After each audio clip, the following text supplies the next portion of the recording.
السلام علیکم ناظرین۔ محترم ناظرین، جیسا کہ پچھلی ایپیسوڈ میں ہم نے دیکھا کہ کیسے ہندو راجہ جے پال کو سلطان سبکتگین اور محمود غزنوی نے پشاور کی جنگ میں ایک عبرتناک شکست دی۔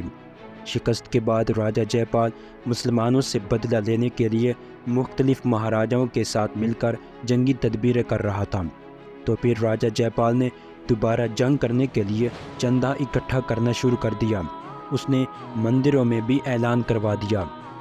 اس اعلان کی تعمیل میں لوگوں نے اپنی بیٹیوں کو بڑے مندر میں بھیجنا شروع کر دیا۔ بڑا پنڈت ان سے دعا کراتا تھا، لیکن وہ ہر لڑکی کو غور سے دیکھتا تھا، کیونکہ اسے انسانی قربانی کے لیے کسی ایک نوجوان اور خوبصورت لڑکی کا انتخاب کرنا تھا۔ راجہ جے پال کو اتنا ہوش بھی نہ رہا کہ غزنی کے دونوں قیدیوں کی طرف توجہ دے سکے، کیونکہ ان بھارتی ریاستوں کے مہاراجے لاہور آ گئے تھے، جنہوں نے راجہ جے پال کو سلطان سبکتگین پر حملے کے لیے فوجیں دی تھیں۔ ان میں کلنجر، گوالیار، کنوج اور دلی خاص طور پر قابل ذکر تھی۔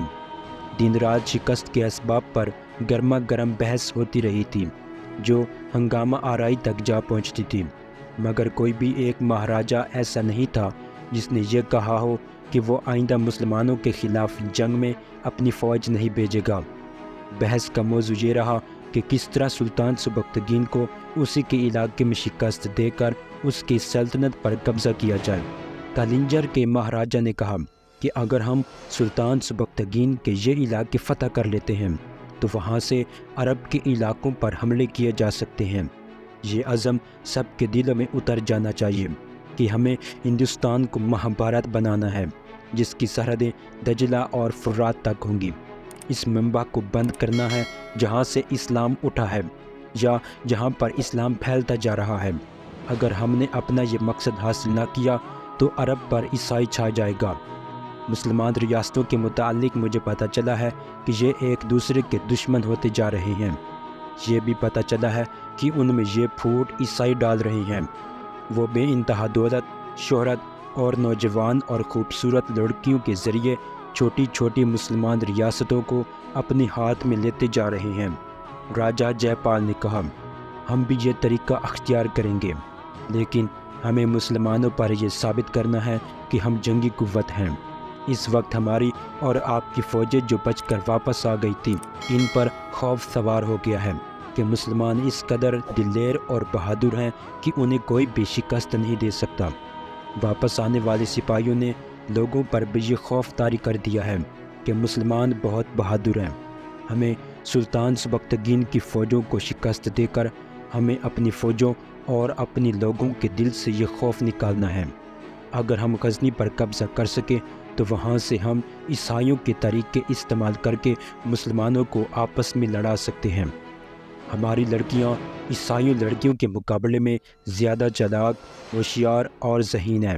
ایک اور مہاراجہ نے کہا، اپنے مذہب کو پھیلانے، اپنے ملک کو وسیع کرنے اور اپنے مذہب کے دشمن کو ختم کرنے کی خاطر ہم ہزاروں لڑکیاں قربان کر سکتے ہیں، اور ہماری لڑکیاں جو اپنے خاوند کے مرنے کے بعد خود کو زندہ جلا دیا کرتی ہیں، وہ ایسی قربانی بڑے شوق سے دیں گی جس میں ان کی جان کو خطرہ نہیں ہے۔ ایک مسلمان کو ختم کرنے کے لیے ہم ایک لڑکی کی عزت قربان کر سکتے ہیں۔ میں ایک لڑکی کی قربانی دے رہا ہوں، راجہ جے پال نے کہا۔ باقی دن تمام مہاراجے فوجوں کی کمی کو پورا کرنے، سامان کی فراہمی، جانوروں کی خرید اور نئی فوجوں کی ٹریننگ کے منصوبے بناتے رہے۔ ان منصوبوں سے پتہ چلتا تھا کہ اب جو غزنی پر حملہ ہوگا، سلطان سبکتگین کی فوج اسے روک نہیں پائے گی۔ صرف مہاراجے ہی مصروف نہیں تھے، مندر میں پنڈت بھی لوگوں کو لڑائی کی تیاری کرانے میں سرگرم تھے۔ ادھر اسلام کی تباہی کے لیے مختلف منصوبے بنائے جا رہے تھے، ادھر سلطان سبکتگین کی سلطنت کے ارد گرد چھوٹے بڑے مسلمان حاکم اور حکمران سلطان سبکتگین کی تباہی کے پروگرام بنا رہے تھے۔ اگر 3 لاکھ کا لشکر سلطان سبکتگین کو شکست دے دیتا تو ہندو ان تمام چھوٹے بڑے حکمرانوں کو کچل ڈالتے۔ ان کے پاس ہتھیار ڈالنے کے علاوہ کوئی ذریعہ نجات نہیں تھا۔ اکیلے سبکتگین نے نہ صرف اپنی اور دیگر تمام مسلم سلطنتوں کو بچایا بلکہ اسلام کو ایک بہت بڑے خطرے سے بچا لیا تھا۔ کسی نے اس کا ساتھ نہ دیا تھا۔ اس کا بیٹا محمود اس کا دست راست تھا۔ سلطان سبکتگین نے ہندوستان میں اپنے جاسوس بھیج رکھے تھے جو اسے یہاں ہندوؤں کی افواج کی نقل و حرکت اور یہاں کے ہندو مہاراجے کی عزائم کے بارے میں آگاہ کرتے تھے۔ اسے معلوم تھا کہ راجہ جے پال ایک اور حملہ ضرور کرے گا۔ اسے یہ بھی معلوم تھا کہ اتنی زیادہ فوج مروا کر، اتنے زیادہ جانور مروا کر راجہ جے پال اتنی جلدی حملہ نہیں کر سکے گا۔ مگر اس کی اپنی یعنی سلطان سبکتگین کی فوج کی حالت بھی اچھی نہیں تھی۔ اس کا بھی بہت نقصان ہوا تھا۔ اس کے سامنے صرف یہی ایک مسئلہ نہیں تھا کہ راجہ جے پال کے اگلے حملے کی تیاری کرے، کئی اور مسائل بھی درپیش تھے، جن میں سب سے بڑا مسئلہ یہ تھا کہ اس کے پڑوسی مسلمان حکمران اس پر دانت پیس رہے تھے۔ اس نے 2 کارروائیاں کی، ایک یہ کہ تمام مسلم حکمرانوں کی طرف ایلچی بھیجے اور انہیں کہا کہ ہندوؤں کے خلاف متحد ہو جائیں، لیکن کسی ایک نے بھی تسلی بخش جواب نہ دیا۔ سلطان نے دوسری کارروائی یہ کی کہ آج کے پشاور کے شمال مغرب کے پہاڑی علاقوں میں جتنے چھوٹے بڑے قلعے تھے ان سب پر قبضہ کر لیا۔ یہ افغانیوں اور خلجیوں کے علاقے تھے۔ انہیں سلطان سبکتگین نے اپنی فوج سے بھی مرعوب کیا۔ صوفی اور اعلیٰ قسم کے وفد بھیج کر انہیں اسلام کے نام پر اپنا حامی بنایا۔ افغانیوں اور خلجیوں کی کوئی خاص فوجی طاقت نہ تھی، وہ سبکتگین کے اتحادی بن گئے اور انہوں نے اپنے علاقوں کے لوگوں کو سلطان سبکتگین کی فوج میں بھرتی کر دیا۔ وقت گزرتا جا رہا تھا۔ محمود غزنوی کی عمر 23 برس ہو گئی تو سلطان سبکتگین نے اسے خراسان کا گورنر مقرر کر دیا۔ مسلمانوں میں خانہ جنگی شروع ہو چکی تھی۔ بخارا کا بادشاہ عبد المنصور مر گیا تھا۔ اس کے بیٹے نوح کو اس کا جانشین مقرر کر دیا گیا۔ فائق نامی ایک شخص نے نوح کے خلاف بغاوت شروع کر دی تو اس نوح نے سلطان سبکتگین کی مدد مانگی تو سبکتگین خود اسے ملنے گیا اور اسے مدد دی۔ سلطان کی اپنی سلطنت کا یہ حال تھا کہ ایک امیر بو علی حسن بن سجار نے خراسان کے تھوڑے سے علاقے پر قبضہ کر لیا اور امیر فائق کو پناہ دے دی۔ سلطان سبکتگین نے صلح سمجھوتے کے کچھ پیغام بھیجے مگر ان پر کچھ اثر نہ ہوا۔ سلطان کے لیے اب اس کے سوا کوئی چارہ نہ رہا کہ وہ اپنے ان مسلمان بھائیوں پر حملہ کرے۔ بو علی حسن وغیرہ کو عیسائیوں نے بہت در پردہ جنگی مدد دے رکھی تھی، انہیں اس مدد پر بہت ناز تھا۔ سلطان سبکتگین اپنی فوج کے ساتھ بلخ پہنچا۔ نو بھی وہاں سے اپنی فوج لے آیا اور سلطان سے جا ملا۔ فائق اور بو علی حسن نے ایک جرجان نامی مسلمان سلطنت یعنی فخر الدولہ کو اپنے ساتھ ملا دیا۔ فخر الدولہ کے پاس دارا نام کا ایک سپہ سالار تھا جس کی جنگی قیادت اور جنگی فہم و فراست کی دھوم دور دور تک پھیلی ہوئی تھی۔ یہ سب اپنی افواج کے ساتھ ہرات کے مقام پر پہنچ گئے۔ سلطان سبکتگین بھی اپنی فوج کو ہرات کے ایک میدان میں لے گیا جسے وہ لڑائی کے لیے موزوں سمجھتا تھا۔ اس کے ساتھ محمود غزنوی بھی تھا اور بخارا کا حکمران نوح بھی تھا جو اپنی فوج کے ساتھ سلطان کا اتحادی بن کر آیا تھا۔ نوح ابھی لڑکپن کی عمر میں تھا، اس لیے امیر فائق نے اس کے خلاف بغاوت کر دی تھی کہ یہ نوح گھبرا کر تخت سے دستبردار ہو جائے گا۔ اس وقت کے عینی شاہدوں کی تحریروں سے وہ منظر صاف نظر آنے لگتا ہے کہ ادھر ہندوؤں کے تمام مہاراج متحد ہو کر مسلمانوں اور دنیائے اسلام پر حملے کرنے کی تیاری کر رہے تھے، اور ادھر دنیائے اسلام کے ایک خطے میں جہاں بت شکن پیدا ہوئے تھے مسلمانوں کی فوجیں ایک دوسرے کے آمنے سامنے کھڑی خون بہانے کو تیار تھیں۔ کہتے ہیں کہ سلطان سبکتگین نے اپنے نوجوان بیٹے محمود غزنوی کو اور بخارا کے کمسن حکمران نوح کو دیکھا تو اس کی آنکھوں میں آنسو تیرنے لگے۔ محمود غزنوی نے پوچھا، یہ آنسو ابا جان؟ اسلام کے اتحادی کی لاشوں پر آنسو نہ بہاؤں تو اور کیا کروں بیٹا؟ سلطان سبکتگین نے جواب دیا، مسلمان متحد تھے تو انہوں نے یورپ کے کفرستان میں بھی اسلامی سلطنت قائم کر دی تھی۔ آج اتحاد پارا پارا ہو گیا ہے، یورپ میں نہ اسلامی پرچم نظر آتا ہے اور نہ ہی ہندوستان میں۔ اسلامی ملکوں میں کئی ایک پر عیسائی قابض ہو چکے ہیں، وہ آگے بڑھتے جا رہے ہیں۔ ادھر ہندوؤں کے عزائم بھی یہی ہیں۔ تم دونوں کو دیکھ کر میری آنسو نکل آئے۔ مجھے تو یہ خیال آ گیا تھا کہ ہم آپس میں لڑ جگر کر کل پرسوں اس دنیا سے اٹھ جائیں گے۔ اپنے بچوں کے لیے ہم کیا ورثہ چھوڑ کر جائیں گے؟ ہم تمہیں اسلامی سلطنت کے ٹکڑے دے کر جا رہے ہیں، اقتدار کی ہوس، خانہ جنگی اور ایمان فروشوں کی طرف ڈال کر جا رہے ہیں۔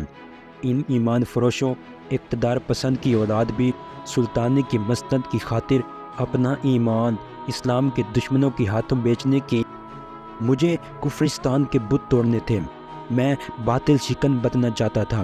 اگر ہمارے اپنے بھائی جو ہمارے ہی کعبے کے پجاری ہیں بت پرستوں کی شے اور مدد سے اللہ اور اس کے رسول کے احکام کو بھلا بیٹھے ہیں۔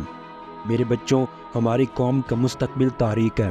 تخت و تاج کی ہوس اور پوجا عالم اسلام کی وحدت کو ریزہ ریزہ کرتی جا رہی ہے۔ تم دیکھ رہے ہو ہر مسلمان کی ریاست کے اندر نفاق اور منافقت ہے۔ یہ لوگ جب متحد ہوتے ہیں تو ان کے اتحاد میں بھی منافقت ہوتی ہے۔ وہ ایک دوسرے سے پھٹے ہوئے ہوتے ہیں۔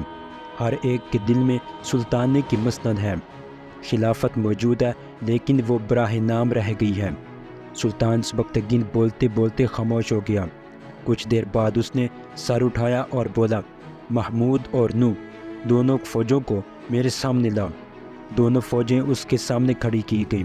وہ خود گھوڑے پر سوار تھا۔ اس نے ایک نظر فوج کو دیکھا۔ اس نے اپنے آپ میں ایک زلزلے کا جھٹکا محسوس کیا۔ اس کا گھوڑا ذرا سی اونچی جگہ پر کھڑا تھا جہاں سے اسے امیر فائق اور فخر الدولہ کی فوج کا کیمپ نظر آ رہا تھا۔ اللہ کے سپاہیوں، اس نے بلند آواز سے کہا، یہاں سے مجھے تم جیسے ہی فوج کے خیمے نظر آ رہے ہیں۔ اگر تم اور وہ ایک بار پھر ایک دوسرے کے ساتھ کندھے سے کندھا ملا دو تو اسلام کی سرحدیں وہاں تک جا سکتی ہیں جہاں تک طارق بن زیاد اور محمد بن قاسم لے گئے تھے، مگر تمہارے اور اس فوج کے درمیان دشمن حائل ہو گیا ہے۔ تم خدا اور رسول کے نام لیوا ہو، وہ تخت و تاج کے پجاری ہیں، وہ اپنا دین اور ایمان نیلام کر چکے ہیں۔ ہندوستان کے بت پرست ہندو ہم پر ایک بار پھر حملہ کر چکے ہیں۔ تم نے بہت تھوڑی تعداد میں ہوتے ہوئے بھی ایک بہت بڑی فوج کو کاٹ کے رکھ دیا تھا۔ کیوں؟ صرف اس لیے کہ ہندو ہمارے رسول کے دشمن ہیں، اور تم ان مسلمانوں کا وہی حشر کرو گے جو تمہارے رسول کے دشمن کے ہاتھ مضبوط کر رہے ہیں۔ جو ہو سکتا ہے تم نعرہ تکبیر کا نعرہ سن کر اپنے گھوڑوں کی باگیں کھینچ دو اور تلواریں نیاموں میں ڈال دو۔ اگر اس دھوکے میں آؤ گے تو اس خطے سے اسلام کا خاتمہ ہو جائے گا۔ وہ شیطان کے ساتھی ہیں۔ ان کے پرچم پر جو چاند اور ستارے کا نشان ہے وہ بہت بڑا فریب ہے۔ اپنے دشمن کو مارنے سے پہلے اپنے اس بھائی کو مارو جو بھائی ہونے کے نام پر دھوکہ دیتا ہے اور دین کے دشمن کا ہاتھ مضبوط کرتا ہے۔ میں نے بہت کوشش کی ہے یہ لوگ خلوص اور محبت کی زبان سمجھ سکیں، مگر وہ نہیں سمجھتے۔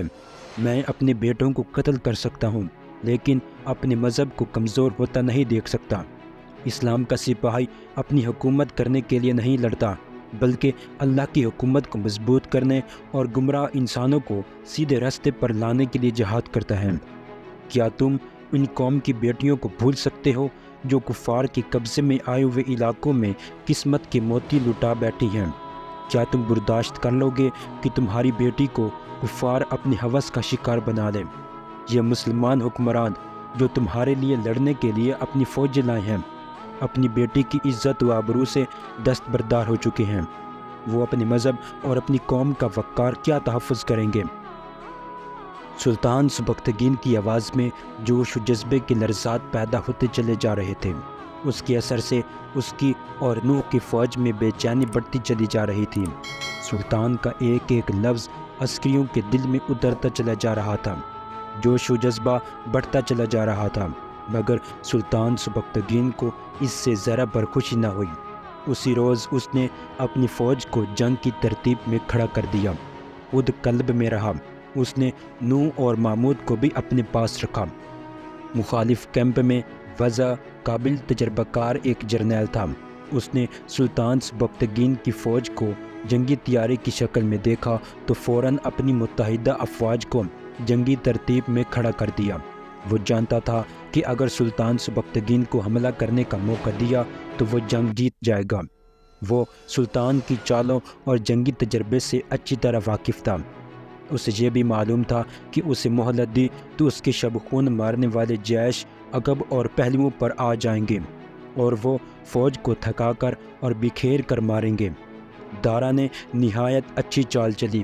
اس نے قلب پر حملہ کرنے کی بجائے اپنے دستوں کو دور کے چکر سے آگے بڑھا کر سلطان کی فوج کے دونوں پہلوؤں پر حملہ کر دیا۔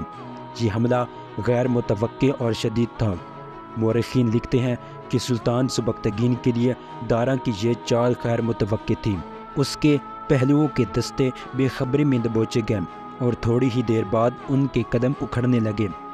دارا نے اپنی فوج کا خاصا بڑا حصہ اس مقصد کے لیے اپنے پاس رکھا ہوا تھا کہ جب سلطان کے پہلوؤں کے دستے اکھڑے گئے تو سلطان دائیں اور بائیں مدد دینے پر مجبور ہو جائے گا۔ اس وقت دارا قلب پر حملہ کر دے گا۔ سلطان سبکتگین کے لیے بالکل یہی صورتحال پیدا ہو گئی۔ شکست صاف نظر آنے لگ گئی تھی۔ اس نے پہلوؤں کو قائم رکھنے کے لیے اپنے ریزرو گروپ سے کمک بھیجی تو قلب کمزور ہو گیا۔ وہ دارا کی چال سمجھ گیا لیکن بے بس ہو گیا۔ اس کے دونوں پہلو کٹ رہے تھے۔ وہ سامنے کے حملے کے لیے تیار ہو گیا تھا۔ اس نے اپنے بیٹے محمود اور نوح سے کہا، میرے بیٹو، آج ہمیں زندگی کا آخری معرکہ لڑنا ہے۔ میدان دشمن کے ہاتھ میں آ گیا ہے۔ اس دور کا سب سے مشہور مورخ محمد قاسم فرشتہ لکھتا ہے کہ عین اس وقت جب سلطان سبکتگین کو اپنی شکست سامنے نظر آ رہی تھی تو ایک گھوڑا گرد اٹھائے ہوئے تیز رفتار سے اس کی طرف بڑھ رہا تھا۔ یہ سوار دشمنوں کی صفوں سے آیا تھا۔ وہ گرد سے نکلا تو دیکھا کہ اس کی تلوار نیام میں تھی۔ اس نے ڈھال اپنی پیٹھ پر لاد رکھی تھی، جس کا مطلب یہ تھا کہ وہ لڑنے کے لیے نہیں، دوستی کا پیغام لے کر آیا تھا۔ اس کے پیچھے دشمن کی فوج کے بہت سے دستے تھے۔ وہ جب سلطان سبکتگین کے سامنے آیا تو سب دیکھ کر حیران رہ گئے کہ وہ دشمن کا عام ایلچی یا قاصد نہیں تھا، وہ دشمن کا قابل جرنیل دارا تھا۔ وہ گھوڑے سے اترا اور اس نے اپنی تلوار اور ڈھال سلطان سبکتگین کے سامنے پھینک دی۔ سلطان، دارا نے کہا، میں اسلام کے دشمنوں کے خلاف لڑتا رہا ہوں۔ میں اپنے بھائیوں کے خلاف نہیں لڑ سکتا۔ میں اپنے محفوظہ کے دستے ساتھ لایا ہوں۔ میں جن کا سپاہی ہوں وہ بادشاہی کے تخت کے لیے لالچی ہیں۔ میں نے ساری عمر جہاد کا جو ثواب کمایا تھا وہ ضائع نہیں کروں گا۔ مجھے خدا کی حضور سرخرو ہونے کا موقع دیں۔ اس نے وہ دستے جو اپنے پیچھے لایا تھا ان سے کہا، پیچھے مڑیں اور میر فائق کی فوج پر حملہ کر دو۔ اس نے اس حملے کی قیادت خود کی۔ سلطان سبکتگین نے اپنے تمام ریزرو ٹروپس یعنی محفوظہ کے دستوں کو دو حصوں میں تقسیم کر کے پہلوؤں کو کمک دے دی۔ ایک کی قیادت محمود کے پاس تھی۔ نو کو سلطان نے اپنے پاس رکھا کیونکہ وہ کم سن اور نا تجربے کار تھا۔ گنہگار کے حوصلے جلدی پست ہو جایا کرتے ہیں۔ فائق اور علی حسن اپنی فوج کو دارا اور سلطان کے رحم و کرم پر چھوڑ کر بھاگ گئے۔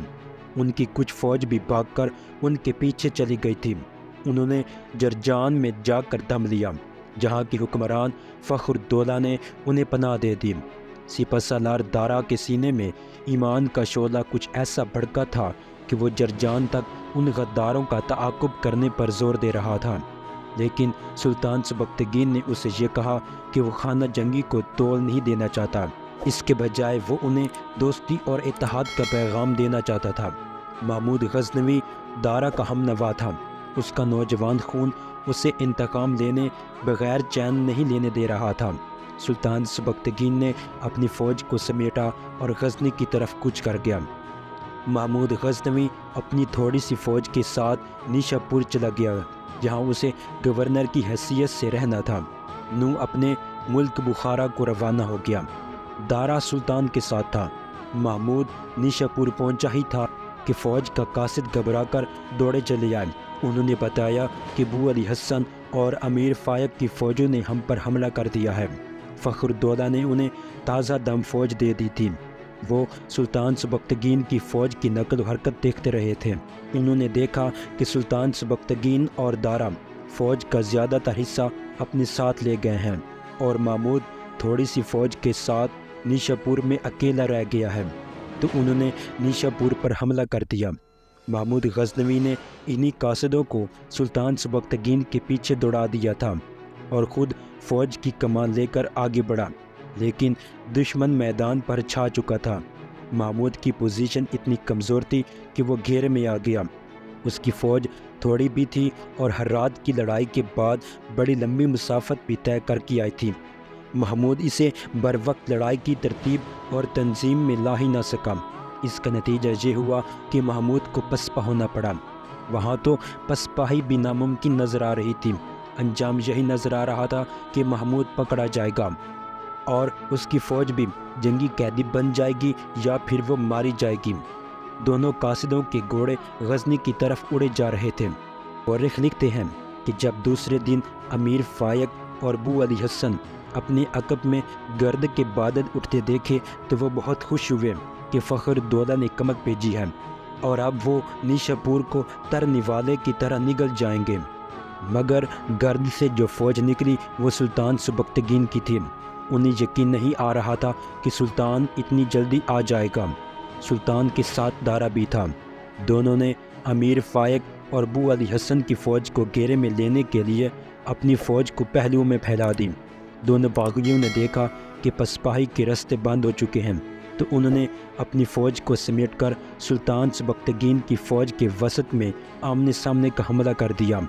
محمود غزنوی جو پسپاہی کی حالت میں تھا پیچھے مڑا۔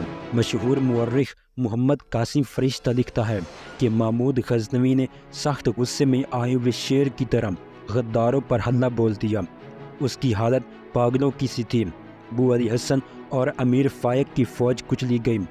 ان دونوں غداروں کا کوئی پتہ نہ چل سکا کہ کدھر نکل گئے ہیں۔ فتح مکمل تھی، سانپ کا سر کچل دیا گیا تھا۔ ادھر لاہور پر ہندو راجے مہاراجے غزنی، بلخ، بخارا اور خراسان پر حملہ اور قبضہ کرنے کے لیے متحد فوج تیار کرنے میں دن رات مصروف تھے۔ ان تیاریوں میں پوری ہندو قوم شامل تھی۔ مرد اور عورتیں سخت مشقت کر کے سرکاری خزانہ بھرنے میں لگی ہوئی تھیں۔ راجوں مہاراجوں نے اپنے اختلافات اور عداوتیں ختم کر دی تھیں۔ مندروں میں لوگوں کے دماغ میں یہ جنون پیدا کیا جا رہا تھا کہ ہندو مت کو اسلام سے محفوظ کرنے کے لیے اسلامی ملکوں پر قبضہ کرنا مذہبی فریضہ ہے۔ ادھر اسلامی ملکوں میں دو اسلامی فوجیں ایک دوسرے کا خون بہا رہی تھیں۔ اقتدار پسند اپنے ہوس کی خاطر اسلام کی عسکری قوت تباہ کرنے جا رہے تھے اور قوم کے بیٹے کٹ رہے تھے۔ پشاور، لاہور اور بڑبنڈا میں غزنی کے جو جاسوس تھے وہ غزنی کو بر وقت اور صحیح اطلاعات پہنچانے کے لیے موت سے کھیل رہے تھے۔ ان کے جذبہ اثار اور فرض شناسی کے مظاہروں کو خدا کے سوا دیکھنے والا کوئی نہ تھا۔ یہ گمنام جانباز تھے جنہوں نے اپنے اوپر پردہ ڈالے رکھنے کے لیے اپنے نام بھی بدل ڈالے تھے، مگر ان کے ملک کے دو چار ایمان فروش ان کے جہاد پر مٹی ڈال رہے تھے۔